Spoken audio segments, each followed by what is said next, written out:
السلام علیکم ورحمۃ وبرکاتہ۔ محترم سامعین و ناظرین، اللہ تبارک و تعالیٰ کا ارشاد ہے کل نفس ذائقۃ الموت، ہر جاندار کو موت کا ذائقہ چکھنا ہے۔ یعنی ہر وہ انسان جو اس دنیا کے اندر آتا ہے اپنے وقت مقررہ پر اسے اس دنیا سے جانا پڑتا ہے۔ اسی لیے کوئی گھرانہ آپ کو ایسا نہیں ملے گا کہ جس گھر میں رہنے والوں نے کسی بڑے یا چھوٹے کے انتقال کا صدمہ نہ سہا ہو۔ ہم چونکہ مسلمان ہیں اور ہمارے یہاں کسی آدمی کی موت پر، کسی آدمی کے انتقال پر مسئلہ ختم نہیں ہوتا، بلکہ ہمارے یہاں تو موت پر اصل میں مسئلہ شروع ہوتا ہے، کیونکہ مسلمان کے لیے یہ دنیا دارالامتحان ہے، ایگزامینیشن ہال کی طرح ہے، اور یہاں پر رہنے والا ہر مسلمان امتحان میں ہے۔ کون امتحان میں پاس ہوا، کون امتحان میں فیل ہوا، اس بات کا پتہ تو اصل میں روز محشر جب اللہ کی عدالت سجے گی تب چلے گا۔ لیکن اگر انسان اس دنیا کے امتحان میں کامیاب ہوتا ہے تو مرتے ہی اللہ تعالیٰ اس کے لیے سکون کا، راحت کا شاندار انتظام فرماتا ہے، اور اگر انسان اس دنیا کے امتحان میں ناکامیاب ہو جاتا ہے تو پھر مرتے ہی اللہ تعالیٰ اس کے لیے سزا کا، عذاب کا سلسلہ بھی شروع کر دیتا ہے۔ اللہ تبارک و تعالیٰ نے جہاں بہت سے انعامات ہمارے اوپر زندگی میں کیے ہیں، وہیں اللہ تعالیٰ نے ایک احسان مرنے کے بعد ہم سب پر یہ کیا ہے کہ مرنے والا جب مر جاتا ہے تو مرنے والے کی بیوی، اس کی اولاد یا اس کا ماتحت کوئی بھی انسان اگر کوئی گناہ کا کام کرتا ہے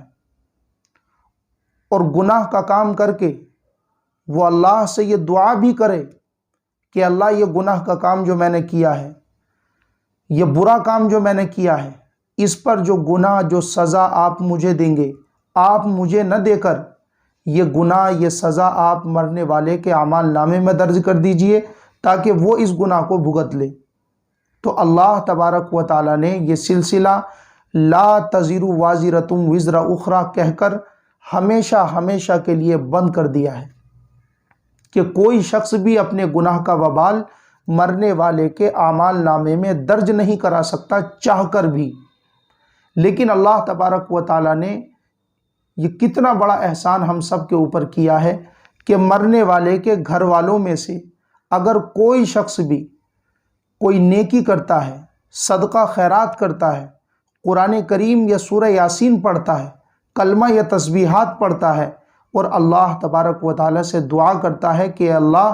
اس کا ثواب فلاں مرنے والے کے اعمال نامے میں درج کرا دیجئے، تو ادھر دعا ہوتی ہے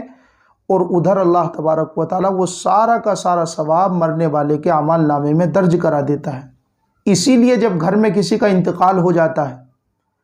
تو گھر کے لوگ اس کے لیے قرآن کریم پڑھتے ہیں، سورہ یاسین پڑھتے ہیں، جو قرآن پڑھے ہوئے نہیں ہوتے وہ کلمہ طیبہ پڑھتے ہیں، تسبیحات پڑھتے ہیں، درود شریف پڑھتے ہیں۔ لیکن پریشانی ان کو تب ہوتی ہے جب وہ پڑھ لیتے ہیں تو اب جب نمبر آتا ہے اس ثواب کو بخشوانے کا، یعنی میت کو پہنچانے کا، تو بہت سارے لوگ پریشان ہو جاتے ہیں، کیونکہ وہ قرآن کریم میت کو بخشنے کا طریقہ نہیں جانتے۔ تو وہ کیا کرتے ہیں، کوئی امام صاحب کے پاس آتا ہے،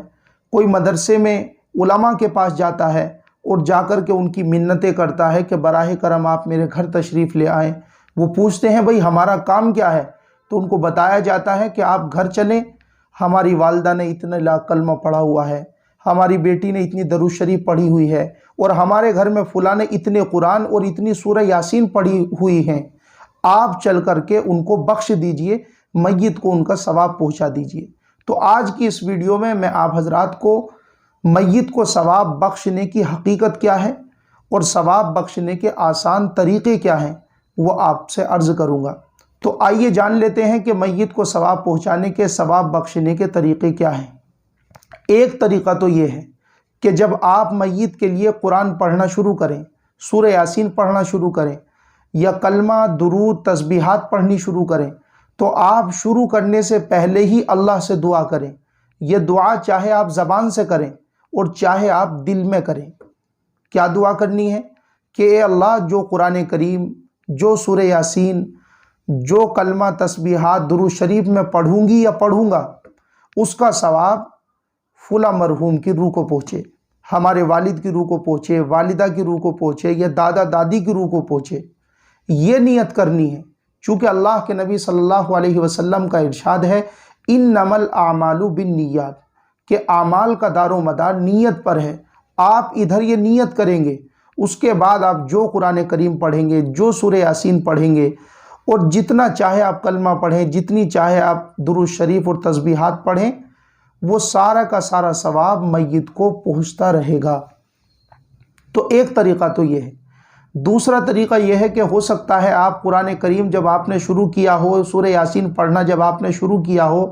یا تسبیحات درود شریف کلمہ جب آپ نے پڑھنا شروع کیا ہو، تو شروع میں آپ یہ نیت نہ کر سکے، یا تو آپ کو معلوم نہیں تھا یا آپ بھول گئے، تو اب کیا کریں؟ تو دوسرا اس سے بھی زیادہ آسان طریقہ ہے، وہ یہ ہے کہ آپ نے جب قرآن کریم پڑھ لیا، سورہ یاسین اور دیگر چیزیں آپ نے پڑھ لی، تو اب آپ ہاتھ اٹھا کر کے دعا کیجئے، اور اللہ سے یہ دعا چاہے زبان سے ہو چاہے دل میں ہو کہ اے اللہ، یہ جو کچھ میں نے پڑھا ہے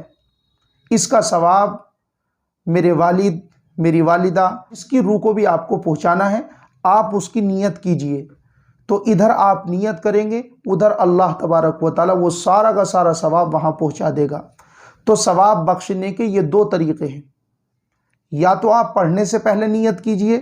کہ اللہ جو کچھ میں پڑھوں گی یا پڑھوں گا اس کا ثواب میرے والد، میری والدہ یا فلاں کی روح کو پہنچ جائے، یا آپ اگر شروع میں یہ نیت نہیں کر سکے تو جب آپ پڑھ کر کے فارغ ہو جائیں تب آپ یہ نیت کریں کہ اللہ جو کچھ میں نے پڑھا ہے اس کا ثواب فلاں فلاں کی روح کو پہنچ جائے۔ اب یہاں پر ایک بات ذہنوں میں آتی ہے کہ کیا جب ہم یہ نیت کریں گے کہ اللہ جو کچھ ہم نے پڑھا ہے اس کا ثواب فلاں فلاں کی روح کو پہنچ جائے، تو کیا وہ سارا ثواب میت کو ملے گا یا اس میں سے کچھ ہمیں بھی ملے گا؟ تو جواب یہ ہے کہ اگر آپ نے قرآن کریم پڑھا یا کلمہ پڑھا، درود شریف پڑھی، تو جتنا ثواب اللہ نے آپ کو دیا اتنا آپ کو بھی ملے گا۔ اور جب آپ یہ نیت کریں گے کہ اللہ یہ ثواب فلاں مرحوم کی روح کو پہنچ جائے، تو یاد رکھیے اتنا ہی ثواب اللہ تعالیٰ مرحوم کو بھی پہنچائیں گے، اور ہمارے نامہ اعمال میں جو ثواب درج ہو چکا تھا اس میں سے کوئی کٹوتی اور کوئی کمی بھی نہیں ہوگی۔ یہ اللہ کی رحمت کی بات ہے۔ اس لیے جب بھی قرآن کریم پڑھنے کا ارادہ کریں، یا تو شروع میں یا جب قرآن کریم پڑھ لیں تو اس کے آخر میں یہ نیت کریں کہ اللہ جو کچھ میں نے پڑھا ہے یا جو کچھ میں پڑھوں گی اس کا ثواب فلاں فلاں کی روح کو پہنچ جائے۔ یہ دونوں آسان طریقے ہیں۔ اب آپ خود سوچئے کہ کیا اس کام کے لیے بھی کسی کو گھر بلانا ضروری ہے؟ کیا اس کام کے لیے بھی کسی کی منتیں سماجتیں کرنی ضروری ہیں؟ ہرگز نہیں۔ آپ یہ دونوں کام خود کر سکتی ہیں۔ پڑھنے سے پہلے نیت کرنا ہے، نیت کرنا کوئی بڑی بات نہیں ہے، پڑھنے سے پہلے آپ نیت کر لیں، یا پڑھنے کے بعد آپ اللہ سے دعا کر کے یہ نیت کر لیں، تو انشاءاللہ وہ آٹومیٹک ثواب میت کے نامہ اعمال میں درج کر دیا جائے گا۔ اگر آپ کو یہ ویڈیو پسند آئی ہو تو اس کو اپنے رشتہ داروں میں اور دوسرے لوگوں کے پاس شیئر کریں۔